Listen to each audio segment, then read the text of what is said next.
June 17th, 1973. Father's Day. A day meant for celebration turned into one of the darkest chapters in American banking history. Six men lay dead on the cold floor of Ruppert National Bank in Fairfield, Connecticut. Among them, a father who would never return home to open his gifts. The perpetrators? Gone without a trace. The amount stolen? Not a single dollar. This wasn't just a robbery gone wrong. It was a calculated execution that would haunt investigators for decades. Before we dive deeper into this chilling case, take a moment to hit that subscribe button. Join our true crime community as we uncover the darkest chapters of criminal history, backed by thorough research and real evidence. The morning started like any other at Ruppert National Bank. Manager Carl Schofield arrived early, preparing for what should have been a quiet Sunday. The bank was only open that morning to accommodate customers who couldn't make it during regular hours due to work commitments. A thoughtful service that would prove fatal. At 9:15 a.m., security guard Thomas Peterson unlocked the front doors. By 9:30, three customers had arrived: Michael Romano, a local construction worker; James Hutchinson, a schoolteacher; and David Miller, a father of three who planned to deposit money from his daughter's graduation party the night before. What nobody knew was that a group of four men had been watching the bank for weeks. They knew every detail: the security protocols, the staff schedules, even which customers typically came in on Sunday mornings. If you're finding this story as fascinating as it is disturbing, hit that like button. It helps more people discover these important historical cases. At precisely 9:42 a.m., a dark blue sedan pulled up to the curb. Four men emerged, wearing business suits and carrying briefcases, nothing unusual for a bank. But inside those briefcases weren't documents. They contained .45 caliber handguns, ski masks, and zip ties. The leader of the group, later identified as Raymond "Red" Hayes, a former Marine with a history of armed robbery, had planned everything meticulously. But something went terribly wrong that morning. According to lone survivor Janet Mitchell, who hid under her desk during the massacre, the robbery went smoothly at first. The men were professional, methodical. They secured the premises within 2 minutes, gathered everyone in the main lobby, and began accessing the vault. That's when David Miller made a fatal mistake. Reaching slowly for his ankle, he attempted to retrieve a small .22 caliber pistol he carried for protection. Hayes spotted the movement. What happened next would earn this case its infamous place in criminal history. The next 60 seconds in Ruppert National Bank would become the subject of countless police reports, FBI investigations, and criminal psychology studies. Hayes, spotting David Miller's movement, didn't hesitate. The first shot rang out at 9:47 a.m., striking Miller in the chest. But what transformed this robbery into a massacre wasn't just Hayes' reaction. It was what followed. James Werner, another member of Hayes' crew, later described in his confession that the situation spiraled out of control faster than a tornado. Within seconds, the other robbers opened fire, allegedly believing they were being attacked from multiple directions.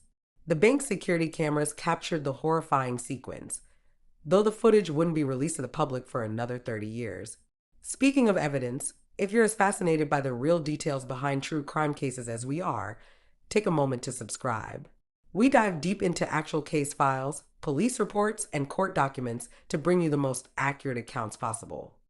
Thomas Peterson, the security guard, managed to fire one shot before being hit multiple times. His bullet struck one of the robbers, George Scanner Phillips, in the shoulder, a wound that would later help investigators identify him.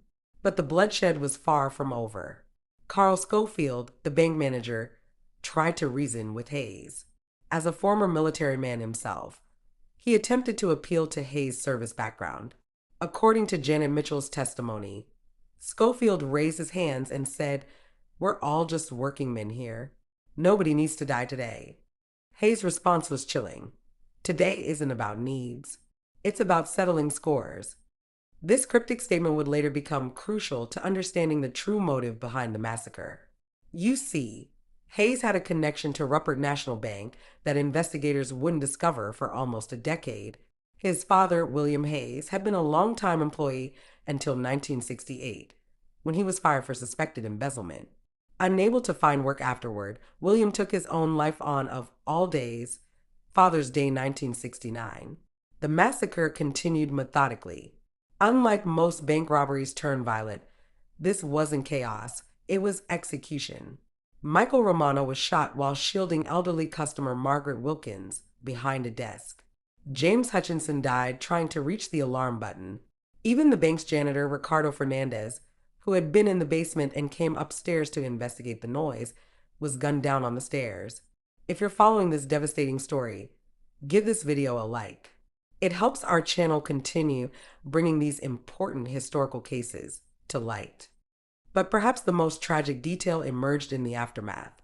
David Miller, the father whose attempt to defend himself triggered the bloodbath, had left his Father's Day cards unopened at home. His wife Susan later told investigators he'd wanted to wait until after he deposited his daughter's graduation money, saying it would complete the perfect Father's Day. Among those cards was a handmade one from his youngest daughter, Emily, containing a poem that would later be read at his funeral. The robbery crew's escape was as methodical as their entrance. They left the bank at exactly 9:52 a.m., just 10 minutes after arriving. But they took nothing from the vault. This crucial detail would perplex investigators for years. Why go through the trouble of planning an elaborate heist, only to leave empty-handed? Janet Mitchell, still hidden under her desk, could hear one of the robbers humming as they left. She would later identify the tune as the Marines' hymn, another link to Hayes' military background. The sound of their car driving away was followed by complete silence, broken only by the distant wail of approaching police sirens. First on the scene was Officer Patrick O'Malley, who had been directing traffic at a nearby church. His body camera footage, recently released as part of a documentary, captured the grim aftermath. "I've seen combat in Vietnam," O'Malley said in his report, "but nothing prepared me for what I saw in that bank." The crime scene told a story of both brutality and precision. 6 victims, 37 spent shell casings, and not a single dollar stolen. The robbers had even taken time to retrieve their shell casings, missing only 3 in their methodical cleanup. This level of sophistication suggested military or law enforcement training, a theory that would prove crucial to solving the case. Before we continue to the investigation phase of the shocking case, make sure you're subscribed and have notifications turned on. The next part reveals some truly unexpected twists that changed the direction of the entire investigation. The immediate aftermath brought chaos to the quiet town of Fairfield. 6 families began their Father's Day by losing loved ones. The bank's windows, still decorated with cheerful Father's Day displays, became a backdrop for crime scene photographers.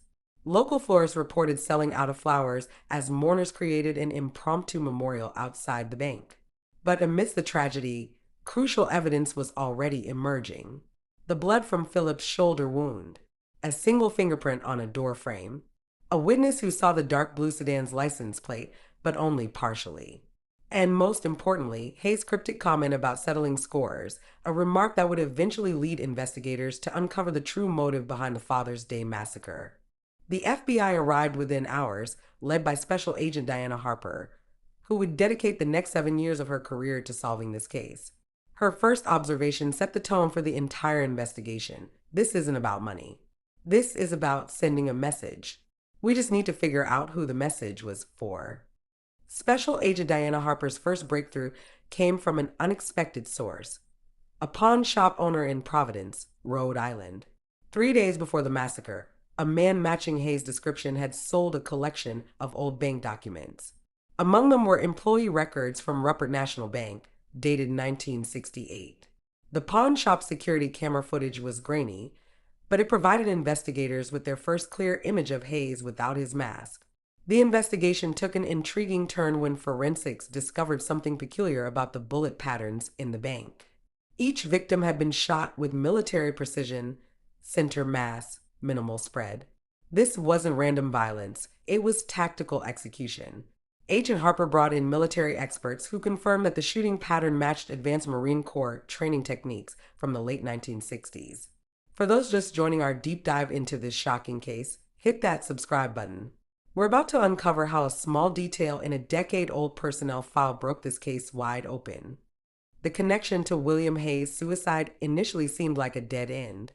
But Agent Harper's team discovered that all 6 victims had one thing in common. They had worked at the bank in 1968, the year William Hayes was fired. The message Hayes mentioned wasn't just about revenge. It was about erasing every person involved in his father's downfall. By 1975, the investigation had cost over $2 million and involved more than 200 FBI agents.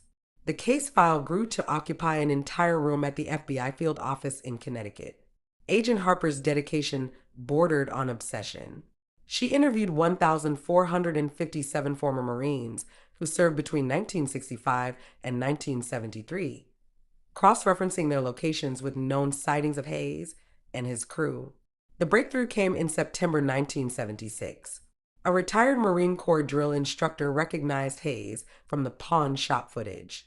Hayes had been in his training unit, part of an elite group specialized in tactical entry and close quarters combat. More importantly, he provided names of Hayes' closest associates during training. This led investigators to George Scanner Phillips, whose shoulder wound had never properly healed. They found him working as a mechanic in Tucson, Arizona, under the name George Peterson. When confronted with evidence linking him to the massacre, Phillips made a deal. He gave up Hayes and the others in exchange for a reduced sentence. The dominoes began to fall. James Werner was arrested in Seattle. Thomas McKnight was found teaching high school physics in rural Oregon, a job he'd started just 2 weeks after the massacre. But Hayes remained elusive. Agent Harper's investigation revealed that Hayes had been planning the massacre for years. He had created detailed dossiers on each victim, tracking their routines, their families, even their banking habits. The Father's Day timing wasn't random. It was chosen specifically to mirror his own father's death. The case took another dark turn when investigators discovered Hayes had mailed letters to each victim's family on the first anniversary of the massacre. The letters, never released to the public, reportedly contained details about William Hayes' final days and the role each victim had played in his firing. This psychological torture demonstrated that the massacre wasn't just about killing. It was about prolonging the suffering of everyone connected to his father's case. By early 1980, the investigation had hit another wall. Hayes seemed to have vanished completely. No credit card transactions, no employment records, no rental agreements. It was as if he had ceased to exist. Agent Harper theorized that he might have fled to Mexico or Canada, but border records showed no trace of him. Then, on October 12, 1980, a groundskeeper at Mount Hope Cemetery in Fairfield made a gruesome discovery. Next to William Hayes' grave was a fresh mound of dirt. Buried 3 feet down was Raymond "Red" Hayes, dead from a self-inflicted gunshot wound.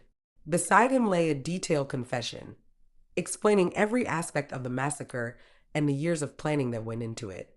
The confession revealed something that stunned even the veteran investigators. Hayes had never intended to steal any money. The entire robbery was a ruse, a way to gather all his targets in one place. He had studied the bank Sunday schedule for months, knowing exactly which employees would be working that Father's Day morning.